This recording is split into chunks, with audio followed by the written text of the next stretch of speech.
आज की एक और बहुत बड़ी खबर है। दिल्ली में धमाका आपने देखा था। लाल किला धमाका अल-कायदा ने करवाया।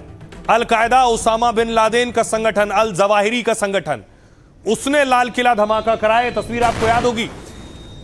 लाल किले के सामने एक गाड़ी, जिस गाड़ी को डॉक्टर उमर चला रहा था और उमर उसमें बैठा हुआ था, और उस वक्त गाड़ी फट गई, धमाका हुआ, बॉम्ब धमाका। एक गाड़ी के अंदर बॉम्ब था और टाइम से बॉम्ब ब्लास्ट हुआ है लाल किले के सामने। हटो भैया, बॉम्ब ब्लास्ट हुआ है।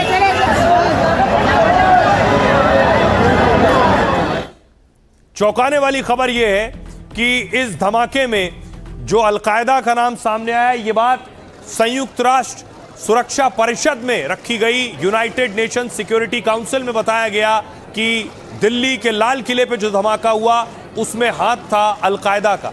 आइए अब आपको बताऊं कौन सा बड़ा खुलासा हुआ है और अल-कायदा की एंट्री कैसे हो गई इस पूरे धमाके में।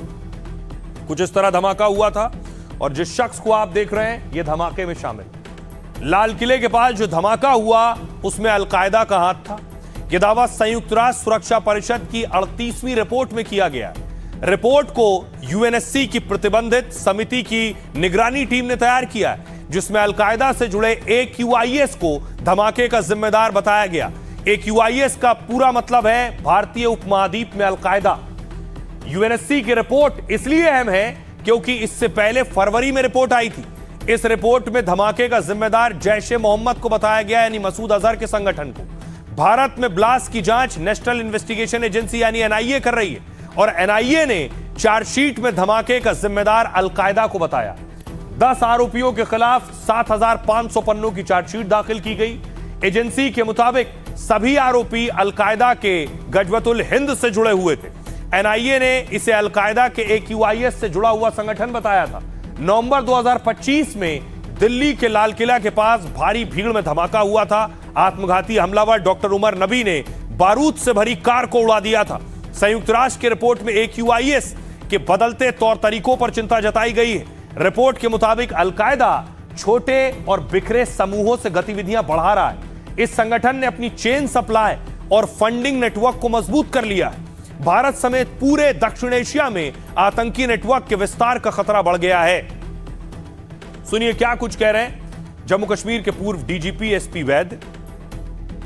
UN सिक्योरिटी काउंसिल वही कह रही है जो हमारी NIA ने कहा कि ये भारत के खिलाफ साजिश है। बेसिकली अंसारुल गजवाए हिंद इसको कहा जाता है। ये basically al-Qaeda in South Asia, ये उनका ऑपरेशन है। They are trying to have their bases also in India and Bangladesh. लेकिन अगर आप इसकी गहराई में जाएं तो मेरा ये मानना है कि इसके पीछे भी पाकिस्तान की ISI है। समय आ गया है कि जब इस तरीके का संक्रमण देश में हो रहा है तो इनके विरुद्ध ऐसी कठोरतम कार्रवाई की जाए। जब ये देश के नहीं तो इनको देश की कोई सुविधा भी नहीं मिलनी चाहिए, और इनके सपोर्ट सिस्टम को डिसमेंटल करने के साथ साथ इन सबकी भारतीय नागरिकता भी समाप्त होनी चाहिए। जो भारत का नहीं उसको नागरिकता नहीं। अब आइए आपको बताऊं कि अल-कायदा का चीफ कौन है। उसामा मारा जा चुका है, अल जवाहिरी भी मारा जा चुका है, तो फिर अल-कायदा का चीफ कौन है? ये जो तस्वीर आप देख रहे हैं, जिसे FBI ने मोस्ट वांटेड टेररिस्ट घोषित किया है, इसका नाम है सैफ अल-अदेल। ये तस्वीर आप देख रहे हैं सैफ अल-अदेल की। इसके ऊपर करोड़ों का इनाम है। अमेरिका ने इस पर करोड़ों का इनाम रखा है, और ये अभी भी FBI की लिस्ट में मोस्ट वांटेड टेररिस्ट है। अब देखिए अल-कायदा का मुखिया है कौन।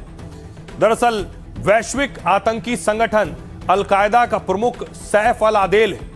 वो अल-कायदा संस्थापक उसामा बिन लादेन का सुरक्षा प्रमुख रहा है। आदेल FBI की मोस्ट वांटेड लिस्ट में, उस पर 95 करोड़ का इनाम है। वो अमेरिका में हुए 9/11 हमलों की योजना बनाने में शामिल रहा है। उसने केन्या, तंजानिया में अमेरिकी दूतावास पर भी हमला कराया। इन हमलों में 224 लोग मारे गए थे, जबकि 4000 से ज्यादा घायल हुए। आदेल का जन्म मिस्र में हुआ। वो मिस्र की सेना में अधिकारी रह चुका है। सैन्य ट्रेनिंग से वो सैन्य रणनीति और खुफिया अभियान में माहिर है। अल-कायदा में उसे विस्फोटक एक्सपर्ट के रूप में जाना जाता रहा है। दावा है कि अल जवाहिरी की मौत के बाद आदेल को कमान मिली। जवाहिरी को काबुल में ड्रोन अटैक करके अमेरिका ने मार गिराया था। फिलहाल अलकायदा का मौजूदा मुखिया सैफ अल अदेल है। सुनिए, अलकायदा ने अगर भारत में या अलकायदा के किसी ग्रुप ने भारत में देश की राजधानी दिल्ली में एक बॉम्ब ब्लास्ट कराया तो ये चौंकाने वाली खबर है। एक्सपर्ट्स क्या कह रहे हैं, सुनिए। तो हिंदुस्तान बड़ी देर से कह रहा था कि हिंदुस्तान के अंदर जो है टेररिज्म फैलाया जा रहा है और वो होम ग्रोन नहीं है, मतलब कि घर का नहीं है, वो बाहर से जो है, वो चाहे वो अलकायदा है, चाहे ISIS है, चाहे पाकिस्तान के जो है ISI, वो सारे के सारे मिलके यहाँ हिंदुस्तान के अंदर जो है ये अपने जो कार्रवाई है कर रहे हैं। वो जो है उसको उन्होंने इकट्ठा किया, उसको बनाया, एक उसको फ्रंट रख के, ताकि उसके तहत जो है यहाँ पे जो हिंदुस्तान के अंदर इसका जो है सारा का सारा ये टेररिज्म जो है फैलाया जाए। राइट, खबरों में आगे बढ़ते हैं। आज की एक और बड़ी खबर है, पंजाब के पूर्व उप मुख्यमंत्री पर जानलेवा हमला हुआ।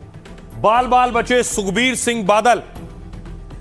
यह तस्वीर आप देख रहे हैं, गुरुद्वारे में थे सुखबीर सिंह बादल, उनकी पत्नी हरसिमरत कौर बादल भी गुरुद्वारे में थी।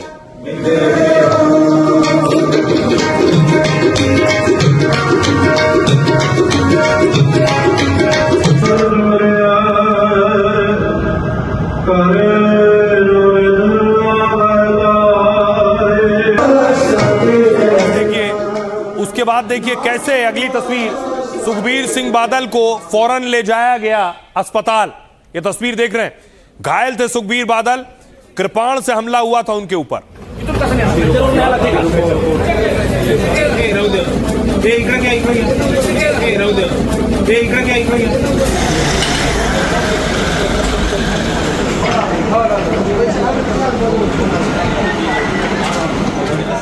अब देखिए, सुखबीर सिंह बादल पर हमला करने वाला एक बुजुर्ग था, निहंग था, और कृपाण इनके पास होती है, निहंगों के पास। उस कृपाण से ये सुखबीर बादल पर टूट पड़ा लेकर।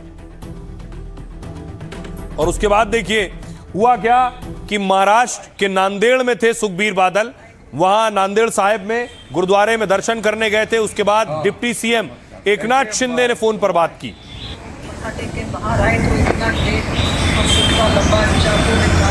हाँ, अच्छा,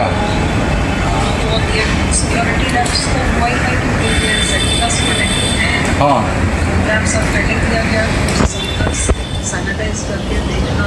हाँ, हाँ,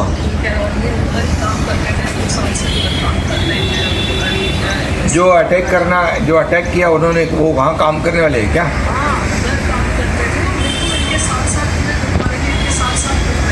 अच्छा, और जब अटैक करके जब गिरा दिया तो अंग्रेजी में बोले आई सुरेंडर लग रहे थे। हाँ, हाँ, हाँ। डिप्टी CM एकनाथ शिंदे सुखबीर बादल की पत्नी हरसिमरत कौर बादल से बात कर रहे हैं। इसमें जो भी लोग हैं कि उसमें कोई भी नहीं छूटना चाहिए। हाँ, नमस्कार। कैसे हुआ है? आपको याद होगा सुखबीर बादल पर 2 साल पहले 2024 में स्वर्ण मंदिर में भी अटैक हुआ था। उस वक्त भी वो दर्शन करने के लिए पहुंचे थे।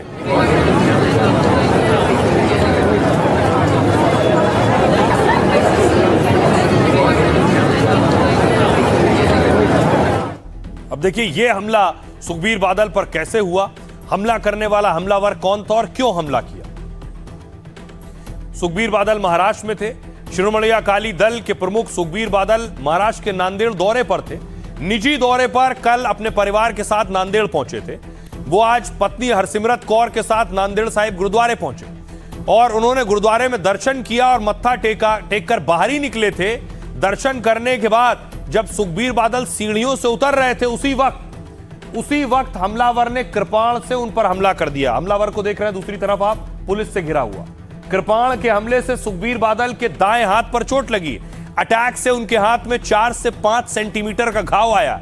जिस वक्त हमला हुआ सुखबीर बादल के साथ सिक्योरिटी थी, उनको बचाते वक्त एक पुलिसकर्मी भी घायल हो गया। इसके तुरंत बाद आरोपी जसपाल सिंह को पकड़ लिया गया।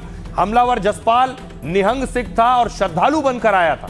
यह भी कहा जा रहा है कि आरोपी इसी गुरुद्वारे में काम करता है और इसी वजह से उसे पहचानना या शक करना और मुश्किल था।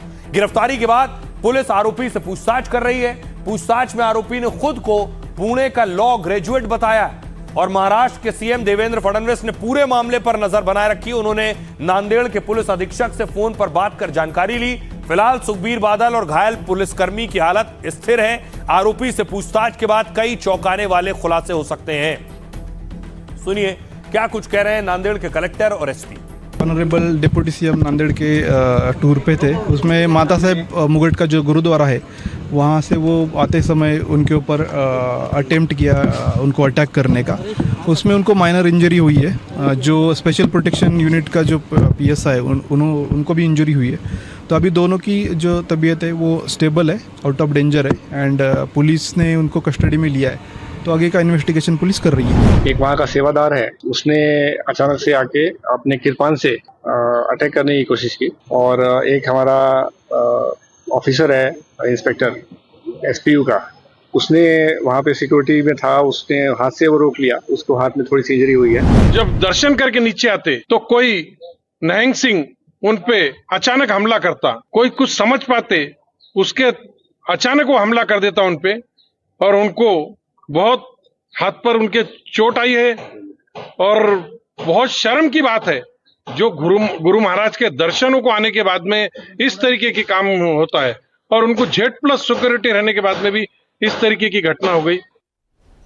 अब आइए आपको बताऊं क्यों हमला किया निहंग सिंह ने, क्यों कृपाण लेकर टूट पड़ा सुखबीर बादल पर। दावा है कि हमलावर जसपाल सुखबीर बादल के खिलाफ गुस्से में था।